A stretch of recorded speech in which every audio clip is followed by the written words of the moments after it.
बिस्मिल्लाहिर्रहमानिर्रहीम। अस्सलामु अलैकुम वरहमतुल्लाहि वबरकातुहू। नहमदुहु व नुसल्ली अला रसूलिहिल करीम, अम्मा बाद। चादर ओढ़ कर सोना क्यों ज़रूरी है? आप ये जानकर हैरान होंगे कि जो लोग बिना चादर ओढ़े सोते हैं उनके बारे में कुरान और रसूल अल्लाह सल्लल्लाहु अलैहि वसल्लम ने क्या अहकाम फरमाए हैं। चादर ओढ़कर सोने के क्या फ़ायदे हैं? चादर ओढ़कर ना सोने से इंसान किन मुश्किलात में फंस जाता है? ये सब जानने के लिए वीडियो को आखिर तक ज़रूर देखिएगा। मोहतरम नाजरीन, रसूल अल्लाह सल्लल्लाहु अलैहि वसल्लम ने ज़िंदगी के हर पहलू में हमारी रहनुमाई फरमाई है और एक कामयाब ज़िंदगी गुजारने का तरीका सिखाया है। यहाँ तक कि नींद की हालत को भी फरामोश नहीं किया, वो नींद जिसमें इंसान तकरीबन अपनी 1/3 ज़िंदगी गुजार देता है। इस्लाम ने उसके बहुत से आदाब और सुन्नतें जिक्र फरमाई हैं। जो शख्स इन पर अमल करेगा उसे सुकून और इत्मीनान की नींद नसीब होगी, परेशानी, बेचैनी और बेख्वाबी से निजात मिलेगी। सोने के आदाब में से एक अदब यह है कि जल्द से जल्द सोए। बगैर ज़रूरत के इशा की नमाज के बाद जागने से परहेज करें। हज़रत अबू बरज़ा अस्लमी रज़ियल्लाहु अन्हु से रिवायत है कि रसूलुल्लाह सल्लल्लाहु अलैहि वसल्लम इशा से कब्ल सोने को और इशा के बाद गुफ्तगू करने को नापसंद करते थे। सोने का एक अदब ये भी है कि जब आप सोने के लिए लेटें तो चादर ओढ़ कर सोना चाहिए। ये अच्छी आदत है और हया की बात है। चादर ओढ़े बगैर सोना अच्छी बात नहीं है। कभी रात को सोते हुए कपड़ा आदमी के जिस्म से हट जाता है, जिस्म नजर आ जाता है या हया की जगह वाज़े हो जाती हैं, इसलिए चादर ओढ़कर सोना चाहिए। जब आप जाग रहे होते हैं तो अपने सतर का कितना ख्याल करते हैं, उस पर किसी की नज़र ना पड़ जाए, इसलिए सोने में भी एहतियात करनी चाहिए। अगर कोई मजबूरी हो तो पतली चादर ओढ़कर सोएं। अगर बहुत ही मजबूरी हो तो कम अज कम नाफ से घुटनों तक के हिस्से पर तो चादर ज़रूर ओढ़ लें। हया और ईमान साथ साथ होते हैं। जितनी हया होगी उतना ईमान होगा। हम आपको एक बुजुर्ग का किस्सा सुनाते हैं। उनका नाम अबू मूसा था। जब ये अंधेरे कमरे में भी नहाते अपने कमर को झुका लेते थे, सीधे खड़े नहीं होते थे कि मुझे अपने रब से सीधा खड़ा होने से हया आती है। इससे मालूम हुआ कि जहाँ कोई ना हो, अकेले हूँ, तब भी हया करनी चाहिए। पेट के बल उल्टे नहीं सोना चाहिए। रसूलुल्लाह सल्लल्लाहु अलैहि वसल्लम ने उसको पसंद नहीं फरमाया। एक हदीस में आया है कि ये जहन्नमी का सोना है, इस तरह जहन्नमी आदमी सोता है। एक दूसरी हदीस में है कि इस तरह सोना अल्लाह ताला को नापसंद है। बाज बच्चों की आदत होती है कि वो मुंह के बल उल्टे लेटते हैं और सोते हैं। बच्चों, ये बात ही बुरी है, इससे बचना चाहिए। अगर सतर खुलने का खौफ हो तो चित लेट कर एक पैर को खड़ा करके दूसरे पैर को उस पर रख कर सोना नहीं चाहिए कि रसूलुल्लाह सल्लल्लाहु अलैहि वसल्लम ने इससे मना फरमाया है। सोने का एक अदब यह है कि नंगे बदन नहीं सोना चाहिए। बाज बच्चे कपड़ों को उतार उतार कर नंगे बदन सोते हैं, ये अच्छी आदत नहीं है और हया के खिलाफ है। खास तौर पर जब लोगों के दरमियान सोएं तो और ही बुरी बात है। अगर बहुत ही ज़्यादा गर्मी लगे या ज़रूरत हो तो बारीक कुर्ता पहन लेना चाहिए, मगर नंगे बदन सोने से बचना चाहिए। अगर लोग बैठे हों तो उनके दरमियान भी नहीं सोना चाहिए। रसूलुल्लाह सल्लल्लाहु अलैहि वसल्लम ने उससे मना फरमाया है। इससे लोगों को तकलीफ होती है। ऐसी छत पर भी नहीं सोना चाहिए जिसकी मुंडेर ना हो।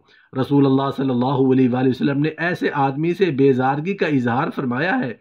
उसकी वजह यह है कि बाज़ औकात नींद में आदमी को एहसास नहीं होता और किसी वजह से वो गिर जाता है, इसलिए हिफाजत की वजह से ऐसी छत पर नहीं सोना चाहिए।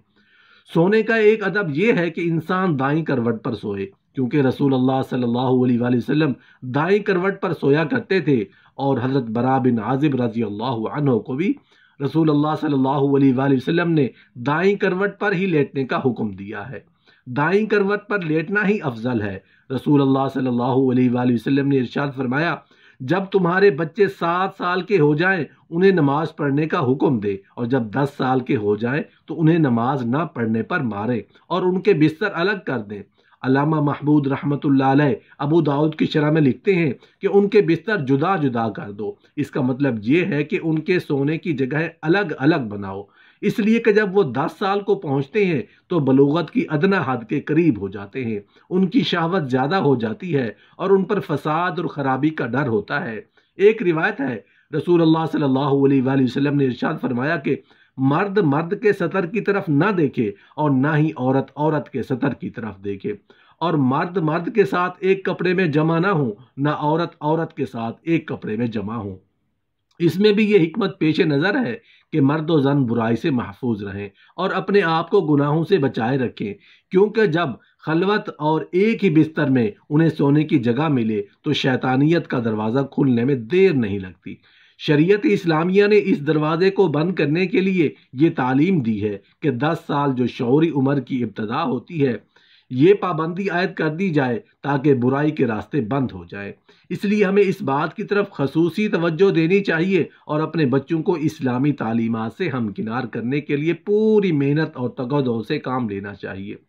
کھانے کے بعد ہاتھ پر چکنائی لگی رہ جاتی ہے، اس کو دھوئے بغیر نہیں سونا چاہیے۔ کبھی ایسا ہوتا ہے کہ کوئی کیڑا یا جانور اس ہاتھ پر لگی چکنائی کو سونگھ کر آتا ہے اور کو نقصان پہنچا دیتا ہے۔ اس نقصان پہنچنے کا ذریعہ اس انسان کی خود ہی لاپرواہی ہے۔ اس لیے رسول اللہ صلی اللہ علیہ وآلہ وسلم نے فرمایا، جو شخص ہاتھ پر لگی چکنائی کو دھوئے بغیر سو جائے، اگر اسے کوئی نقصان پہنچے یعنی کوئی کیڑا وغیرہ کاٹ لے تو وہ خود کو ہی برا کہے۔ جس گھر میں روشنی کا کوئی انتظام نہ ہو وہاں بھی رات کو نہیں سونا چاہیے۔ رسول اللہ صلی اللہ علیہ وآلہ وسلم ایسے گھر میں نہیں سوتے تھے جس میں اندھیرا ہو، جب تک چراغ نہ جلایا جائے، پھر سوتے وقت بجھا دیا کرتے تھے۔ سونے کا ایک ادب یہ بھی ہے کہ سونے سے پہلے بستر کو جھاڑ لینا سنت ہے۔ مستحب یہ ہے کہ باوضو سونا چاہیے۔ بسم اللہ پڑھ کر کچھ دیر داہنی کروٹ پر سونا سنت ہے۔ سوتے وقت سونے کی دعا اللہم باسمک اموت و احیا پڑھ لینا سنت ہے۔ داہنی ہاتھ کو رخسار کے نیچے رکھ کر قبلہ رخ سونا سنت ہے۔ اس کے بعد بائیں کروٹ پر سونے میں کوئی مذائقہ نہیں۔ سرما لگا کر سونا افضل ہے۔ اپنے گناہوں کی معافی مانگ کر سونا اچھا اور پسندیدہ عمل ہے۔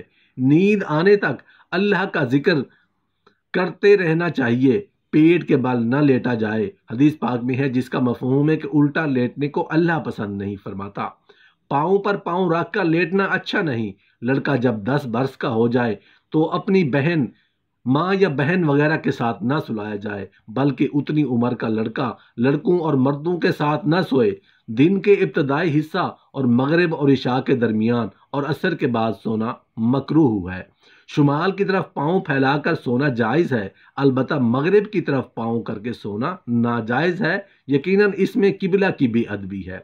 رسول اللہ صلی اللہ علیہ وآلہ وسلم نے ارشاد فرمایا، جب رات کی ابتدائی تاریکی آ جائے تو بچوں کو گھروں میں سمیٹ لو، کیونکہ اس وقت شیاطین ادھر ادھر نکل پڑتے ہیں۔ پھر جب ایک گھڑی رات چلی جائے تو بچوں کو چھوڑ دو اور بسم اللہ پڑھ کر دروازوں کو بند کر لو۔